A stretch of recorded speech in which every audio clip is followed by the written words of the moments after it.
Vamos para mais um vídeo do canal Marcionita. Nesse vídeo nós vamos falar sobre Marcion, os Marcionitas e a sua igreja encontrada na Síria no ano 318 da nossa era cristã. Marcion, Marcionitas. Igreja Marcionita é encontrada. No final de julho de 144 DC, houve uma audiência diante do clero das congregações cristãs ortodoxas em Roma. Marcion, o filho do bispo de Sinope, porto marítimo de Pontos ao longo do Mar Negro, que possivelmente também era um bispo, que se tornara um rico dono de navios, ficou diante dos presbíteros para expor seus ensinamentos a fim de conquistar outros a seu ponto de vista. Por alguns anos ele foi membro de uma das igrejas ortodoxas romanas e provou a sinceridade de sua fé ao fazer contribuições relativamente grandes. Sem dúvida, ele era um membro respeitado da comunidade cristã. Mas o que ele agora expunha aos presbíteros era tão monstruoso que eles ficaram completamente chocados. A audiência terminou em uma dura rejeição das opiniões de Marcion. Ele foi formalmente excomungado e sua generosidade de dinheiro foi devolvida. Deste tempo em diante, Marcion seguiu seu próprio caminho, propagando energicamente um tipo estranho de cristianismo para a época, um cristianismo com bases no gnosticismo, que rapidamente se enraizou em grandes seções do Império Romano e que no final do século II se tornou uma séria ameaça à Igreja Ortodoxa dominante. Em cada cidade de qualquer importância, os marcionitas montaram sua igreja para desafiar a igreja cristã. Embora em declínio definitivo no Ocidente a partir de meados dos séculos III e IV, o movimento se mostrou mais duradouro no Oriente, onde, depois de superar notavelmente as perseguições romanas do século III dos imperadores Valério e Diocleciano, continuou a florescer até o final do século X, especialmente na cultura assíria. Um artigo da Enciclopédia Católica está online em Marcionites. Marcion escreveu apenas um único trabalho, Antíteses, Contradições, no qual expunha suas ideias. Como não foi preservado, devemos nos contentar em deduzir seu conteúdo de avisos contidos nos escritos de oponentes, particularmente nos 5 volumes de Tertuliano escritos contra Marcion, Adversus Marcion. Os principais pontos do ensino de Marcion foram a rejeição do Antigo Testamento e uma distinção entre o Deus Supremo da Bondade e um Deus inferior de Justiça, que foi o Criador e Deus dos judeus. Ele considerava Cristos como um mensageiro do Deus Supremo. O Antigo e o Novo Testamento, argumentou Marcion, não podem ser reconciliados entre si. O código de conduta defendido por Moisés era olho por olho, mas Cristos deixou esse preceito de lado. Eliseu teve filhos comidos pelos ursos. Cristos disse: deixe as criancinhas virem para mim. Josué havia parado o sol em seu caminho para continuar a matança de seus inimigos. Paulo citou Cristos como ordenando: não deixe o sol se pôr em sua ira. No Antigo Testamento, o divórcio era permitido e a poligamia também, mas no Novo Testamento nem é permitido. Moisés reforçou o sábado e a lei judaica. Cristos libertou os crentes de ambos. Mesmo dentro do Antigo Testamento, Marcion encontrou contradições.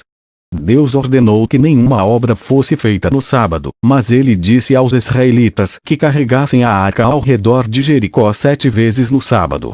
Nenhuma imagem de escultura deveria ser feita, ainda que Moisés fosse direcionado a moldar uma serpente de bronze.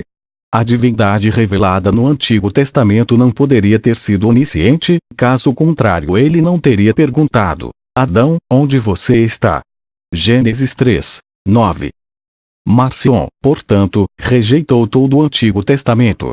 Ele aceitou os seguintes escritos cristãos nesta ordem: o Evangelho, Gálatas, 1 aos Coríntios, 2 aos Coríntios, Romanos, 1 aos Tessalonicenses, 2 aos Tessalonicenses, Efésios, que Marcion chamou de Laodiceanos, Colossenses, Filemon, Filipenses. Os marcionitas eram os mais rígidos dos ascetas, abstendo-se do casamento. Aceitavam casados, porém pessoas casadas não poderiam exercer atividades dentro das igrejas marcionitas, abstendo-se carne e vinho.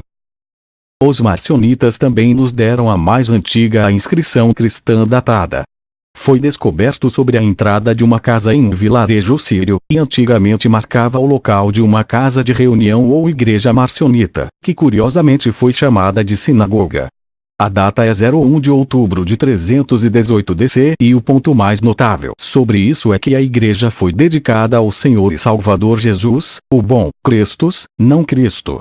Nos primeiros tempos parece ter havido muita confusão entre os dois títulos. Cristo é o grego para o hebraico Messias, ungido, e foi o título usado por aqueles que acreditavam que Jesus era um Messias judeu. Isso foi negado, não apenas pelos marcionitas, mas também por muitos de seus antecessores e sucessores gnósticos. O título Christus foi usado de um perfeito, o santo, o santo. Sem dúvida, nos dias posteriores, os ortodoxos, que subsequentemente tiveram a única edição dos textos, em pura ignorância, transformaram Christus em Cristo onde quer que ocorresse. De modo que, em vez de encontrar a promessa de perfeição na história religiosa de todas as nações, limitou-se apenas à tradição judaica e desferiu um golpe fatal na universalidade da história e da doutrina. Havia naturalmente um número de subescolas da escola Marcion, e em suas fileiras havia um número de professores ilustres, não apenas pelos marcionitas, mas também por muitos de seus antecessores e sucessores gnósticos. Marcionista inscrição. Foi descoberto sobre a porta de uma casa em uma vila síria, e antigamente marcou o site de uma reunião marcionista casa ou igreja, que curiosamente o suficiente foi chamado de sinagoga. A data é de 1 de outubro, a de 318, e o ponto mais notável sobre isso é que a igreja foi dedicada ao Senhor e Salvador Jesus, o bom Christus não Cristo. GRS Mead, Fragmentos de uma Fé Esquecida, p. 249. Arnack, Marcião, página 341. A inscrição da igreja mais antiga, que se desceu para nós, é uma que é marcionista, descoberta em Deir Ali, a cerca de 3 quilômetros a sul de Damasco. Sinagoga marcionista, da Vila de Lebaba, do Senhor e Salvador e isso prestou disposição. Paulo o Presbítero, 318, 319. Que a inscrição seja em grego, é ainda mais marcante. Porque é certo que muito antes, o siríaco foi falado nas proximidades de Damasco. A suposição sendo que a grande parte de marcionistas em Lebaba não eram nativos sírio-árabe, mas grego. Até o tempo de Constantino as autoridades, como se sabe, não fizeram distinção entre os cristãos, e daí o edital de Milão e o da Nicomédia foram benéficos para as heresias também. A inscrição da igreja de Lebaba no território de Licínio nos mostra que no ano de 318, 319 a comunidade marcionista poderia erigir um edifício da igreja como uma inscrição sobre a qual o dono do prédio foi anunciado a todos. Mas o júbilo não foi de longa duração. O retiro para o país já deve ter começado no período pré-Constantino. Isso é indicado não só a existência de uma comunidade marcionista em Lebaba e Din, mas ainda mais pelo fato de ter criado uma inscrição na língua grega. Grego não era a língua lá. Assim, os marcionistas lá eram colonos gregos que tinham se retirado para esta região remota. Na verdade, é muito bem possível que toda a vila foi marcionista. Esse foi o caso nas 8 aldeias que Teodoreto desconverteu mais de 1000 marcionitas. Assim, não só foi lá um retiro para o país, mas o marcionistas também formou lá assentamentos fechados.